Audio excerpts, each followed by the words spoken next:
I need someone who fits my future, Clara, not someone who reminds me of where I came from, he sneered, adjusting his silk tie, a tie she had worked double shifts to buy him. Outside, the Seattle rain hammered against the glass, mirroring the storm about to tear Clara's life apart. She was 28, drowning in debt, and about to be homeless. But as Liam walked out of that diner and into the arms of another woman, he made the biggest miscalculation in financial history. He didn't know that the woman he just discarded was the sole heiress to the largest private real estate portfolio in North America. And by the time he found out, it would be too late to say sorry. The fluorescent lights of the Rusty Spoon diner buzzed with an irritating hum that usually gave Clara Mitchell a headache by the end of her 10-hour shift. Today, however, she couldn't hear it. She couldn't hear the clatter of silverware, the sizzling of grease from the kitchen, or the grumbling of the regulars. All she could hear was the blood rushing in her ears. Sitting in booth 4, the one with the torn red vinyl seat, was her husband of 5 years, Liam Bennett. He wasn't wearing his usual worn-out flannel. He was wearing a charcoal grey suit, tailored and sharp. Sitting next to him wasn't his brother or a friend, but a woman Clara recognized instantly, Chloe St. James. Chloe was the daughter of the city's most aggressive real estate developer. She was beautiful, polished, and looked at Clara with the kind of pity one reserves for a stray dog. "Sign it, Clara," Liam said, his voice devoid of the warmth it used to hold. He slid a thick envelope across the table. Clara's hands, red and chapped from scrubbing dishes, trembled as she reached for the papers. "Liam, we talked about this. We said we'd weather the storm. I just picked up extra shifts at the warehouse. I can pay for your certification exams next month." Liam let out a short, cruel laugh. He glanced at Chloe, who smirked and checked her gold Rolex. "There is no we anymore, Clara," Liam said, leaning in. "Look at you. You smell like stale coffee and desperation. I'm moving up in the world. Chloe's father has offered me a junior partnership at St. James Development. I can't walk into those boardrooms with a wife who waits tables and shops at Goodwill." The cruelty of his words felt like a physical slap. Clara felt tears pricking her eyes, but she refused to let them fall. "I supported you for 5 years, Liam. When you lost your job at the firm, who paid the rent? When you needed a car, who took the bus so you could drive?" "That's ancient history," Liam snapped, his patience thinning. "You were a stepping stone, Clara. A placeholder. Now sign the papers. I'm generous. I'm letting you keep the debt on the credit cards, since most of it was for household expenses anyway."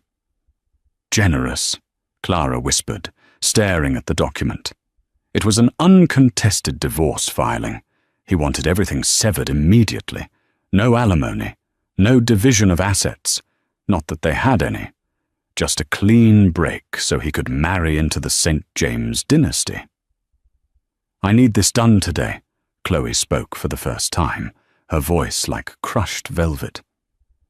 "We have a gala at the Metropolitan Club tonight. Liam needs to be a free man." Clara looked at Liam one last time, searching for a trace of the man she had married, the man who had promised her the world when they were both broke college students. That man was dead. In his place sat a stranger, blinded by ambition.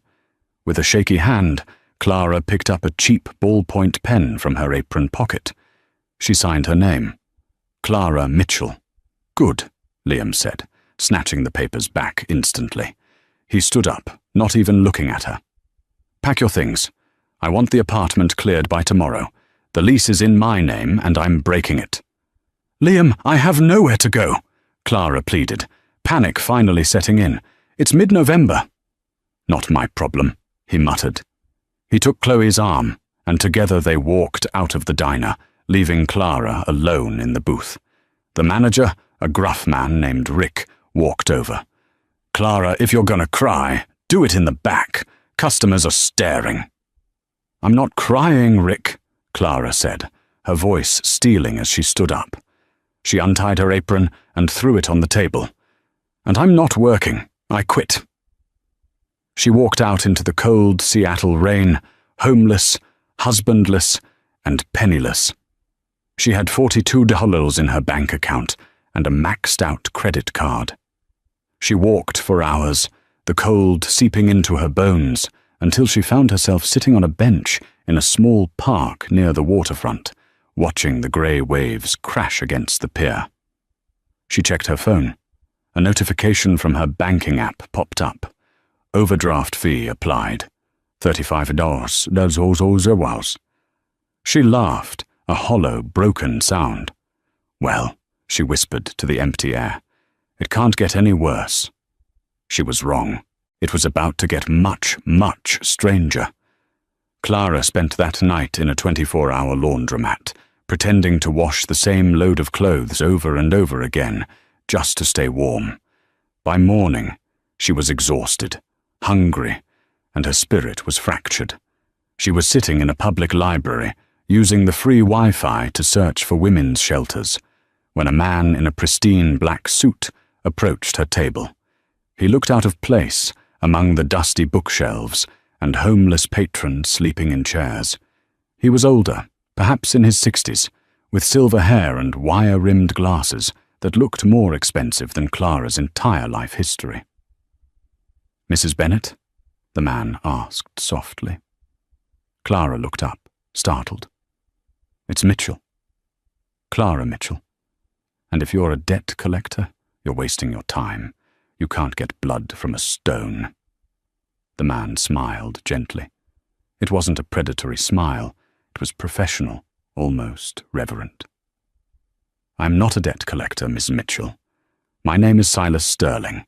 I am the senior executor for the law firm Sterling, Cooper, and Weiss, based in New York." Clara frowned. "New York? I've never been to New York." "No, but your grandmother was," Silas said. He pulled out a chair. "May I?"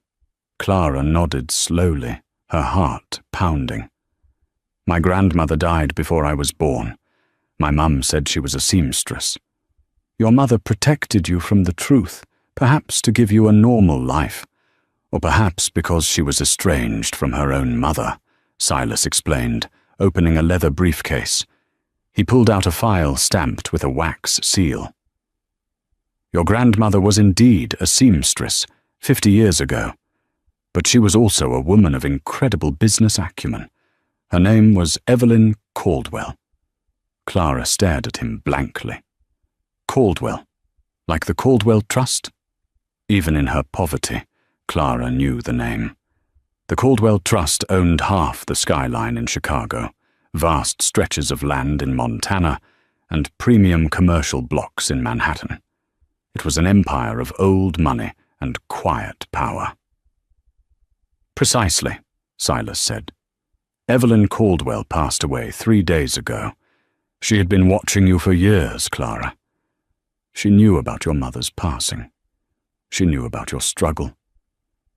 And she knew about your husband." Clara felt a chill run down her spine. "She watched me struggle? She watched me eat instant noodles for dinner for 3 years and did nothing?" "It was a test," Silas said, his voice dropping to a whisper. "Evelyn believed that wealth without character is a curse. She wanted to see if you would remain kind, hard-working, and loyal despite your hardships. She wanted to know if you were different from the people who usually surround the wealthy. People like Liam Bennett." Clara flinched at the name. "She had private investigators tracking you," Silas continued. "When Mr. Bennett served you divorce papers yesterday, a clause in Evelyn's will was triggered. Had you stayed married to him, the inheritance would have been placed in a trust until you were 50, to prevent him from accessing it. But since he has legally severed ties, Silas slid a document toward her.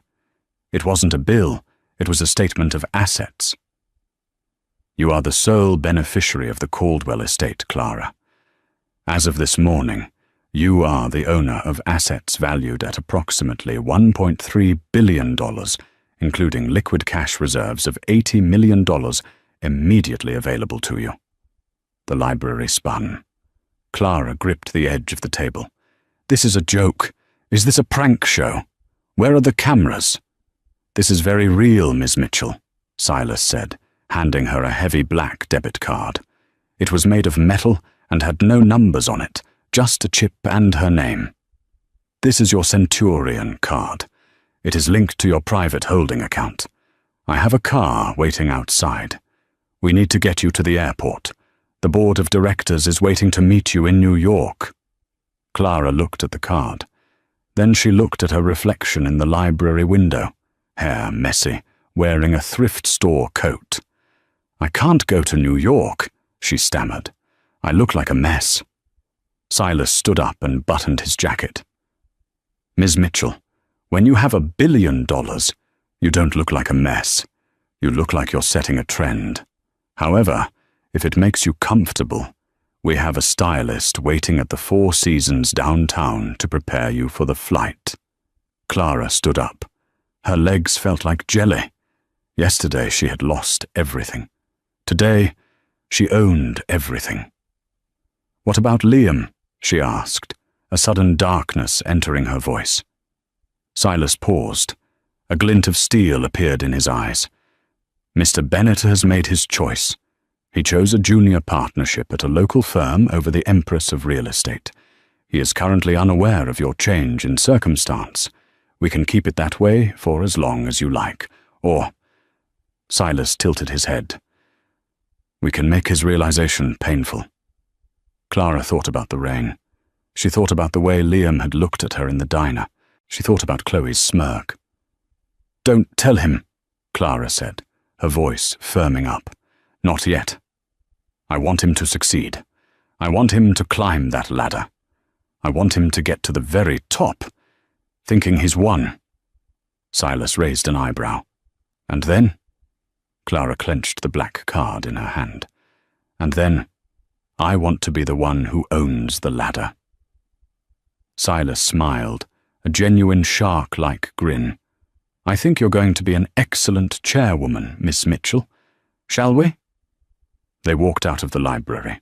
A sleek, black Rolls-Royce Phantom was parked illegally at the curb, a police officer standing nearby. Instead of writing a ticket, the officer was chatting respectfully with the driver. As Clara approached, the driver opened the rear door. She slid into the butter-soft leather interior. It smelled of expensive cologne and opportunity. As the car pulled away, Clara watched the streets of Seattle pass by, the streets she had walked in the rain just hours ago. Where to first, Miss Mitchell? Silas asked from the seat across her. The Four Seasons, Clara said. And Silas, get me the best divorce lawyer in the country. I signed Liam's papers, but I want to make sure the door is sealed shut before I open the vault. Way ahead of you, Silas replied, tapping on a tablet. I've retained Harrison and Ford. They eat sharks for breakfast. Clara leaned back and closed her eyes. The nightmare was over. The game had just begun. The suite at the Four Seasons was larger than the entire apartment Clara had shared with Liam. Floor-to-ceiling windows offered a panoramic view of Elliott Bay, but Clara turned her back on the city. She sat in a velvet chair, facing a vanity mirror that reflected a woman she barely recognized. A team of 3 stylists, led by a sharp-tongued Frenchman named Henri, hovered around her. The hair, Henri declared, lifting a strand of Clara's limp, mouse-brown hair. It is sad. It apologizes for existing. We must change it. Do whatever you want, Clara said, her voice sounding distant to her own ears. Just make me look like someone who can't be hurt. 3 hours later, the woman in the mirror was a stranger. Her hair was now a rich, dark espresso, cut into a sharp, asymmetrical bob that framed her jawline like a blade. Her skin, previously dull from stress and poor diet, glowed under expert contouring. But it was the clothes that completed the illusion. She wore a cream-colored cashmere power suit by Armani, tailored within an inch of its life. On her feet were Christian Louboutin pumps, sold in red, like a warning. Silas Sterling entered the room, paused, and nodded with approval. "The board won't know what hit them. The jet is fueled, Miss Mitchell. We leave for New York in 20 minutes. On the private Gulfstream G650, Clara didn't sleep. Instead, she spent the 5-hour flight devouring the files Silas had provided. She memorized names, profit margins, debt ratios, and asset locations. She had spent 5 years managing a household on minimum wage. She knew how to budget. She realized quickly that a billion-dollar corporation wasn't so different from a household budget. It just had more zeros and less forgiveness. They landed in Teterboro and took a helicopter to Manhattan. The Caldwell Trust headquarters was a monolith of steel and glass on Park Avenue. The boardroom was freezing. A long mahogany table dominated the room, surrounded by 12 men and 1 woman, all of whom looked at Clara with thinly veiled skepticism. At the head of the table sat Tobias Rourke, the interim CEO. He was a bulldog of a man, thick-necked and red-faced. "Ms. Mitchell," Tobias said, not bothering to stand up. "This is unexpected. We were under the impression Evelyn would leave the trust to a charitable foundation, not an estranged granddaughter with 0 corporate experience." Clara stood at the foot of the table. She didn't sit. She placed her hands flat on the cold wood and leaned forward. "And I was under the impression that the Caldwell Trust saw a 4% decline in quarterly revenue under your leadership, Mr. Rourke," Clara said, her voice steady. She had memorized page 42 of the file. The room went silent. "That was a market correction," Tobias sputtered, his face reddening. "That was negligence," Clara corrected him. "I saw the portfolio. You're over-invested in commercial retail malls in the Midwest. Malls are dying. My grandmother knew that. Why don't you?" She walked slowly down the length of the table, her heels clicking rhythmically on the marble floor. "You think I'm a waitress," Clara said, looking each board member in the eye. "You think I'm uneducated trash who got lucky. And you're planning to vote to form a conservatorship to manage the money for me. I read the meeting agenda you tried to hide." She stopped behind Tobias's chair. "But here is the reality. I know what it costs to survive when the system fails you. I know the value of $1 better than any of you who have never had to choose between heating and eating. I am not here to be a figurehead. I am here to work. And if you don't like it, you can resign. My grandmother left me 51% of the voting stock. I am the majority. I am the boss." She turned to Silas. "Silas, fire the analyst who recommended the Midwest Mall acquisition." "Done," Silas said, typing on his phone. Clara looked back at Tobias. "And Mr. Rourke, you're on probation. Impress me in the next quarter, or you're next." She sat down at the head of the table. "Now, let's talk about Seattle." 8 months passed. In Seattle, the rain continued to fall, washing away the memory of Clara Mitchell. Liam Bennett adjusted his tie in the mirror of the penthouse he now shared with Chloe. It was a stunning apartment, overlooking the Space Needle, but it felt like a prison. "Liam!" Chloe's voice shrieked from the bedroom. "Why isn't the car ready? Daddy is waiting for us at the club." "I called the driver 10 minutes ago, Chloe," Liam yelled back, fighting the urge to punch the wall. Life with Chloe St. James was a nightmare wrapped in designer silk. She was demanding, petty, and cruel. She treated Liam not as a husband, but as an accessory, something to wear on her arm at galas. Liam's career at St. James Development hadn't gone as planned either. Robert St. James, his father-in-law, had given him the title of Vice President of Acquisitions, but the role was hollow. Liam had no real power. He was a glorified errand boy, sent to strong-arm tenants and deliver eviction notices. Every day, Liam thought about Clara. He thought about how she used to massage his shoulders after a long day, how she would make him coffee exactly the way he liked it. He had tried to find her a few months ago, just out of curiosity. He drove by their old apartment, but the landlord said she'd vanished. He checked social media, but her accounts were deleted. She's probably living in a trailer somewhere, Liam muttered to himself, trying to validate his choices. I made the right move. Look at this suit. Look at this view. But the view didn't comfort him, especially not with the looming crisis at work. St. James Development was in trouble. Robert had bet the entire company's future on the Obsidian Project, a massive luxury complex on the waterfront. But construction costs had skyrocketed, and the banks were getting nervous. They needed a massive injection of capital, or the St. James Empire would crumble. Meanwhile, 3,000 miles away in New York, Clara Mitchell had ceased to exist. In her place was Clara Caldwell. She had spent the last 8 months in a grueling boot camp of finance, real estate law, and corporate strategy. She worked 18-hour days. She absorbed information like a sponge. The softness was gone from her face, replaced by a cool, elegant reserve. She sat in her office on the 80th floor, looking at a digital map of Seattle. Status on the St. James debt? She asked, not looking up. Silas, who had become her most trusted advisor and father figure, stood by the window. We've acquired 60% of their outstanding loans from the secondary market. We effectively own their mortgage. If they miss one payment on the Obsidian Project, we can foreclose. Clara swiveled her chair around. She looked expensive. Dangerous. And how close are they to missing a payment?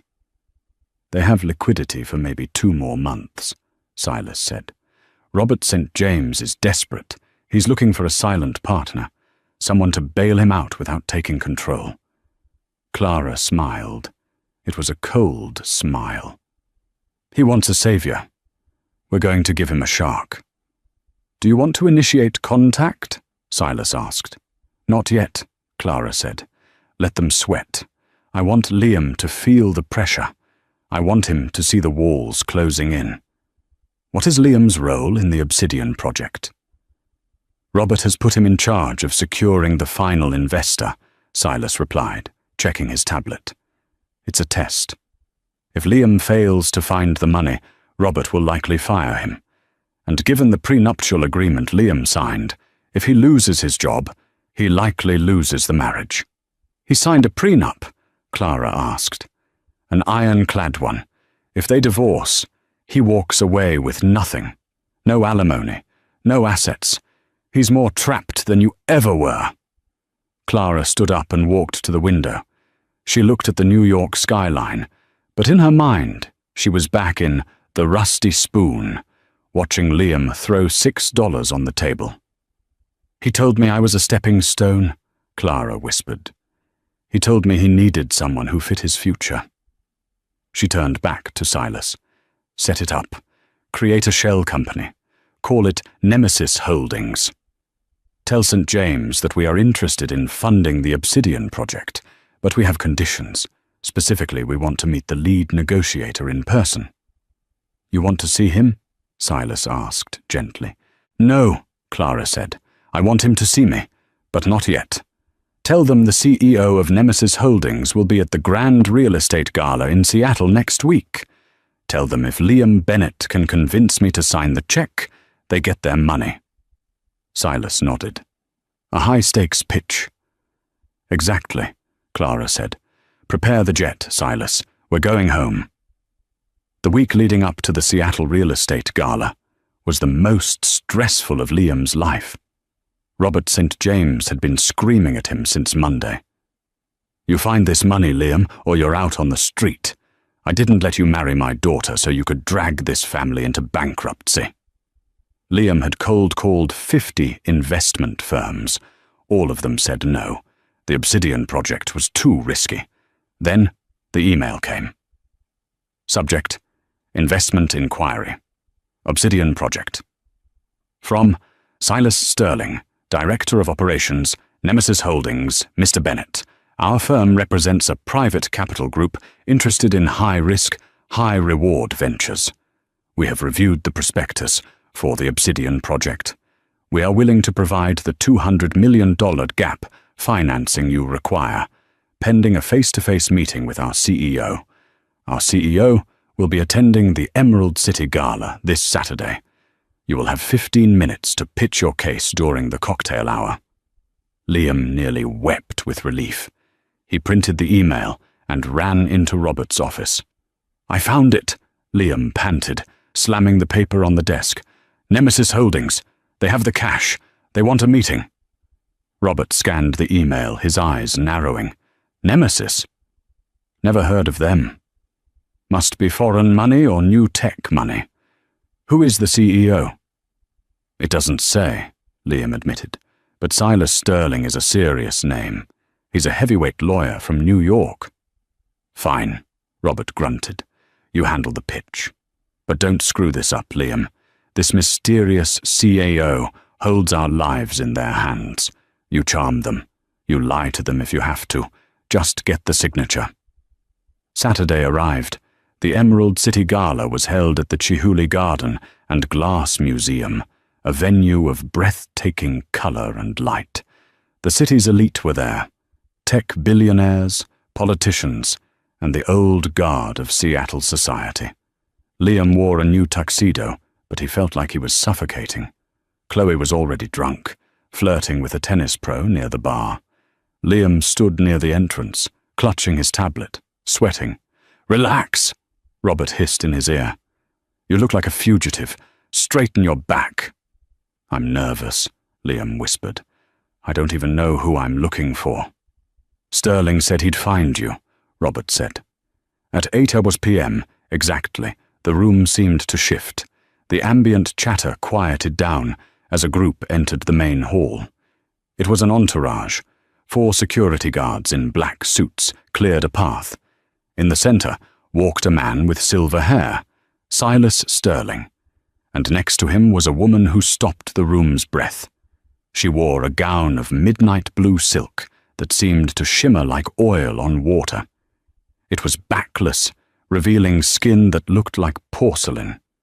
Diamonds dripped from her ears and throat, not the flashy costume jewelry Chloe wore, but serious, heavy stones that caught the light with a cold fire. She wore a Venetian masquerade mask, covering the upper half of her face, adding to the mystery. She moved with a predator's grace. Every head turned. Who was she? "That must be her," Robert whispered, awestruck. "Look at the way she walks. That's billions, Liam. That's pure power." Liam swallowed hard. He adjusted his tie and stepped forward as the entourage approached. Silas Sterling spotted Liam and stopped. He whispered something to the woman in the mask. She paused, tilting her head slightly, studying Liam through the eye holes of the mask. Her eyes were dark, intense, and terrifyingly familiar, though Liam couldn't place why. "Mr. Bennett," Silas said, his voice smooth as silk. "I presume?" "Yes," Liam said, extending a shaking hand. "Liam Bennett. It's an honor." The woman did not shake his hand, she just looked at him. "This is the chairwoman of Nemesis Holdings," Silas introduced. "She prefers to remain anonymous until business is concluded. She has agreed to hear your proposal." "Thank you," Liam said, his voice cracking. "Please, let's go to the private lounge."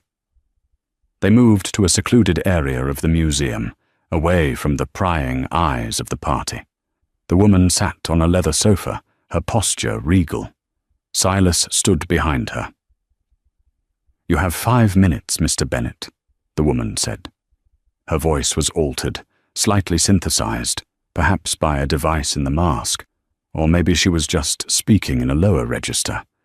But it sent a shiver down Liam's spine. Liam launched into his pitch.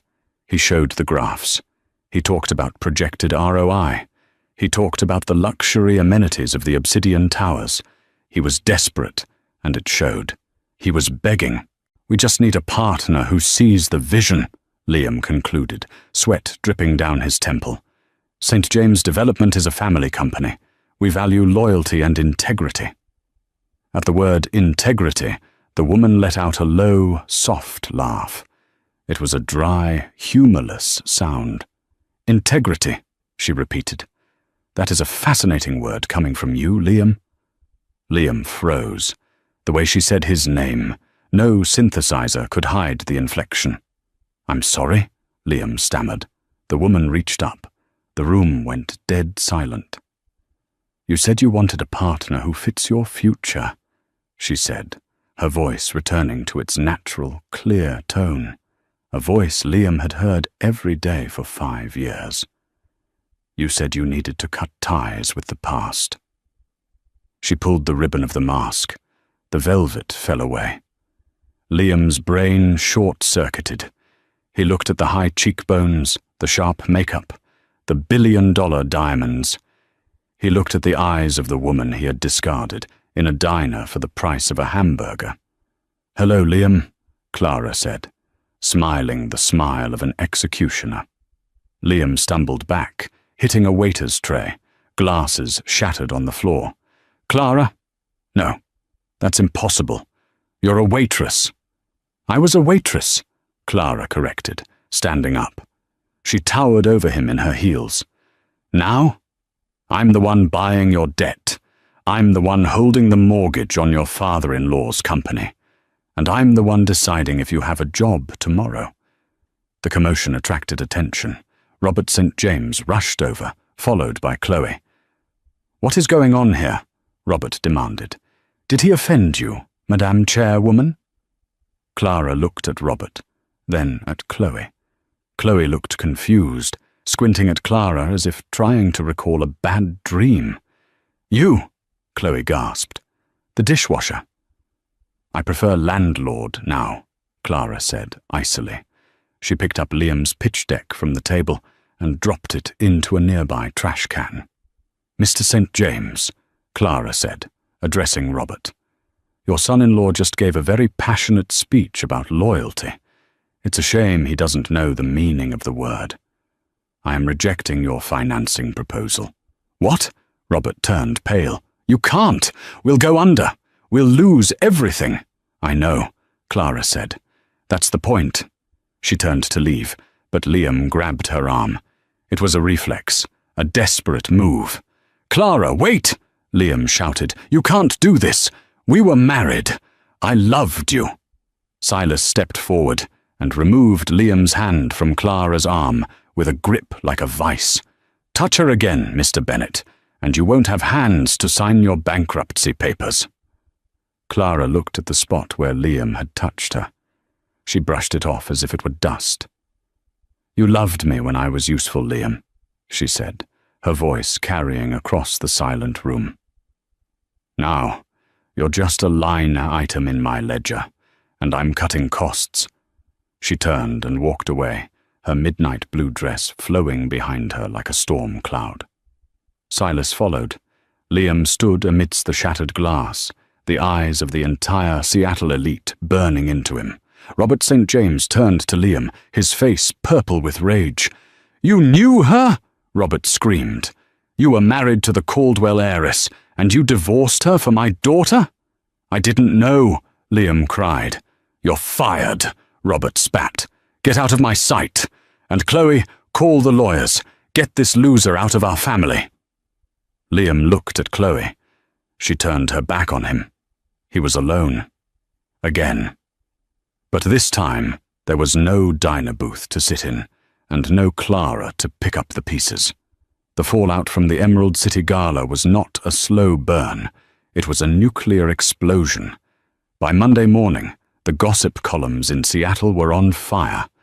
The headline of the Seattle Times business section read, Mystery Heiress Unmasked, the waitress who bought the skyline. For Liam Bennett, the world had turned upside down. Saturday night had ended with him standing in the rain outside the museum, banned from the St. James limousine. He had taken a taxi back to the penthouse, only to find the locks changed. The doorman, a man Liam had tipped poorly for months, looked at him with grim satisfaction and handed him a cardboard box containing his clothes and toiletries. "Mrs. Bennett, sorry, Miss St. James, said you are not to enter the premises," the doorman stated. "She also said to tell you that her lawyers will be in touch regarding the annulment." Annulment. They weren't even going to give him the dignity of a divorce. They were going to erase him. Liam spent Sunday in a cheap motel near the airport, staring at the ceiling, his mind replaying the image of Clara in that midnight blue dress.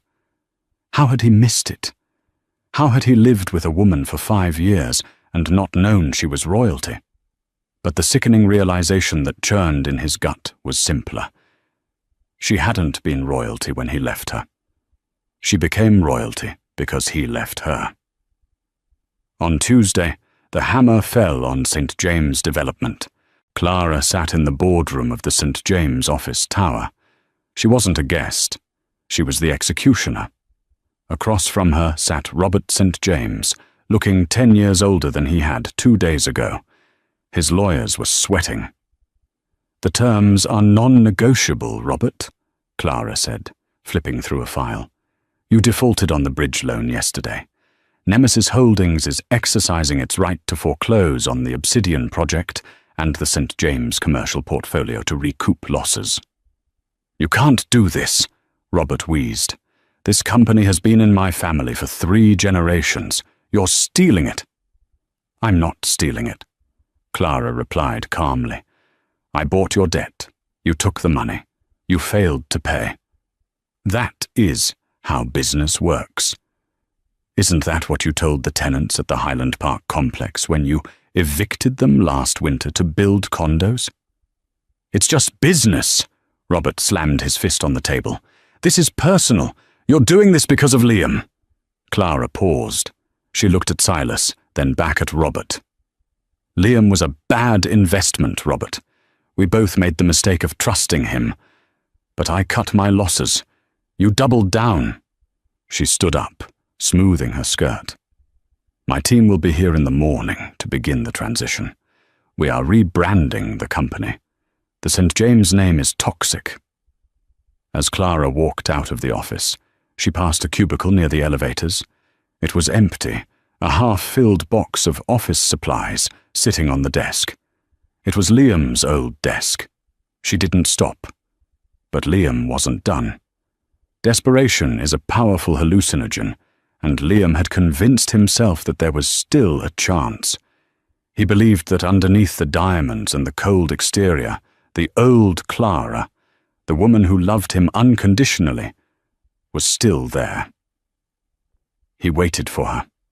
For 3 days he camped out near the entrance of the Four Seasons, wearing the same suit he had worn to the gala, now wrinkled and stained. When he finally saw the black Rolls-Royce pull up, he rushed forward, pushing past a bellhop. "Clara!" he shouted, his voice hoarse. Security guards moved to intercept him, but Clara held up a hand. She stepped out of the car, looking at him with an expression that wasn't anger. It was pity. "Let him speak," she told the guards. Liam stumbled forward, stopping a few feet away. He looked at her, searching for the warmth he remembered. "Clara, please," he begged.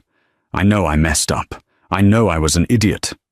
But think about what we had. 5 years. We struggled together. We dreamed together. Doesn't that mean anything?"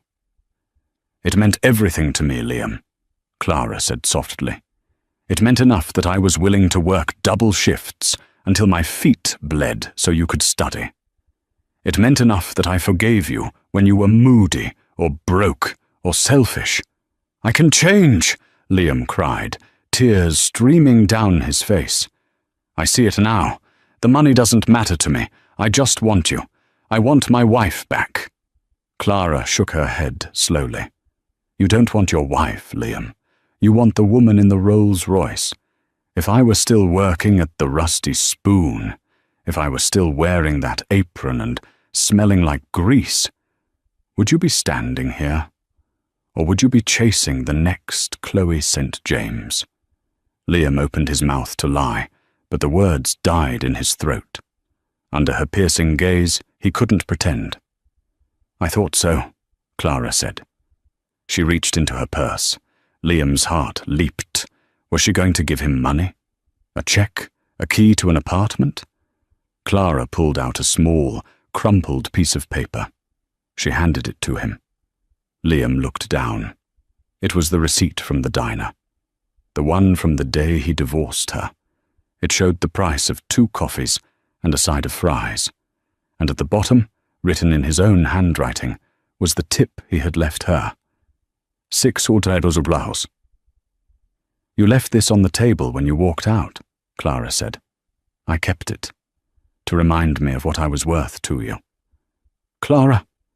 "Keep it," she said, her voice hardening. "Invest it wisely. It's the last thing you'll ever get from me." She turned and got back into the car.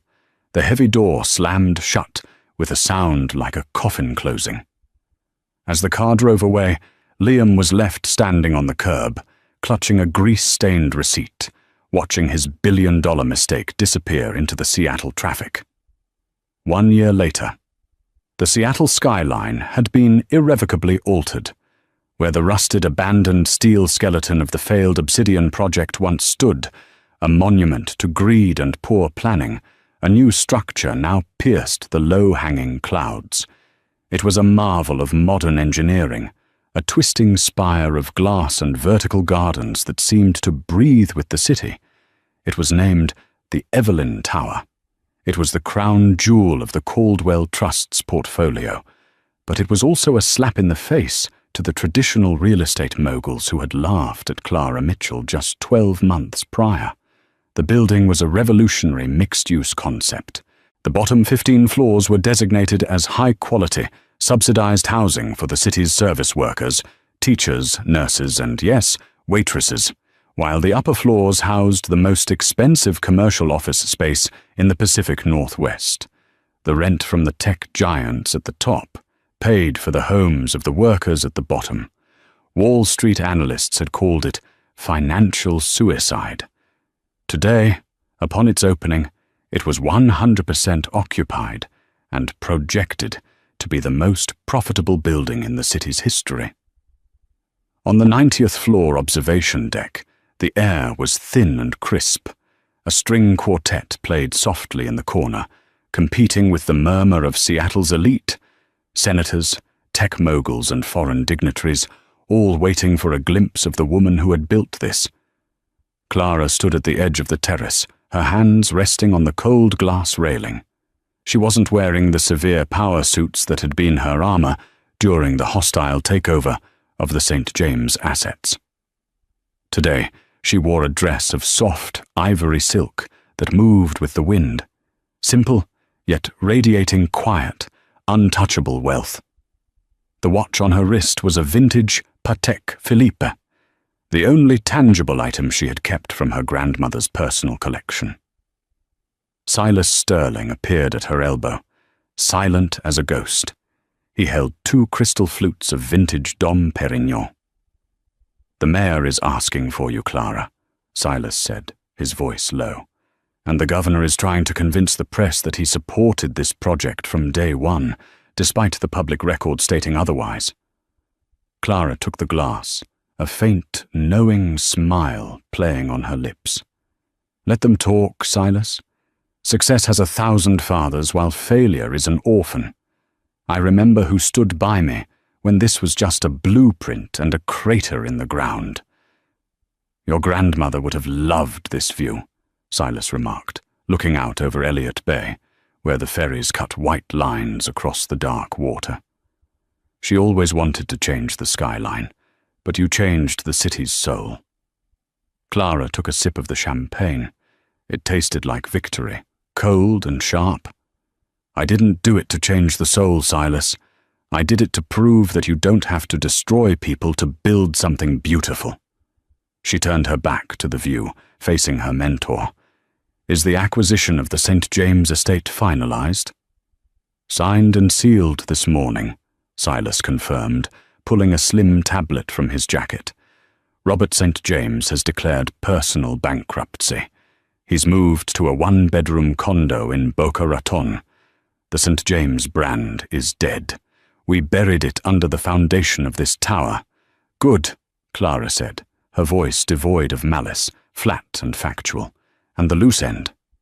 Silas paused. He knew exactly who she meant. "That is a more specific situation," Silas said, stepping closer to the railing and looking down, way down, to the street level nearly 1,000 feet below. "We contracted a local landscaping firm to handle the plaza and the exterior gardens. They specialize in hiring men with difficult work histories, people who have been blacklisted from corporate jobs." Clara's eyebrows rose slightly. "Mr. Bennett is currently employed by Greenleaf Landscaping," Silas revealed. "He is part of the ground crew. In fact, if my schedule is correct, he is currently planting the red azaleas lining the main entrance for the ribbon-cutting ceremony." Clara froze. The man who had told her she didn't fit his future was now literally gardening in her front yard. "Does he know?"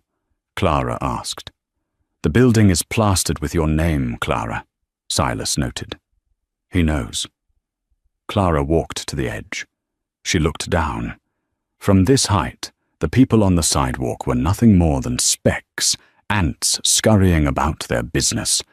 She tried to single out one specific speck, to feel some surge of anger or vindication or even pity. Down on the street, the reality was much grittier. The wind at street level wasn't a gentle breeze, it was a gusty tunnel effect created by the massive tower. Liam Bennett wiped a mixture of sweat and dirt from his forehead with the back of a gloved hand. He was wearing a neon yellow safety vest over a stained t-shirt. His knees ached from kneeling on the concrete pavers for 6 hours. "Come on, Bennett!" the foreman shouted, checking his clipboard. "The ceremony starts in 10 minutes. If those bushes aren't straight, you're docked half a day's pay." I'm going," Liam muttered, grabbing another heavy pot of soil. His hands, once manicured for shaking hands in boardrooms, were now calloused and permanently stained with earth. No law firm would hire him after the St. James debacle. His reputation as the man who fumbled the biggest bag in Seattle history had made him a pariah. He had lost the penthouse, the car, the suits, and eventually his dignity. He jammed the shovel into the earth. Above him, a massive LED screen attached to the side of the building flickered to life. The audio system boomed across the plaza, echoing off the surrounding skyscrapers. "Ladies and gentlemen, please welcome the chairwoman of Caldwell Enterprises, the visionary behind the Evelyn Tower, Ms. Clara Caldwell." Liam stopped digging. He couldn't help himself. He looked up. On the giant screen, high definition and 50 feet tall, was Clara. She looked radiant, ethereal, like a goddess looking down from Mount Olympus. The camera zoomed in on her face as she stepped up to the microphone podium on the roof deck. She looked happy. She looked complete. Liam felt a physical pain in his chest, a hollowness that no amount of regret could fill. He looked at the shovel in his hand. Then he looked at the screen. "I bought that tie," he whispered to himself, remembering a time when she had saved for weeks to buy him a silk tie for an interview. Now she could buy the factory that made them. On the roof, Clara stared down at the plaza. "Do you want to have him removed?" Silas asked quietly. "We can have security escort the landscaping crew off-site before the press goes down."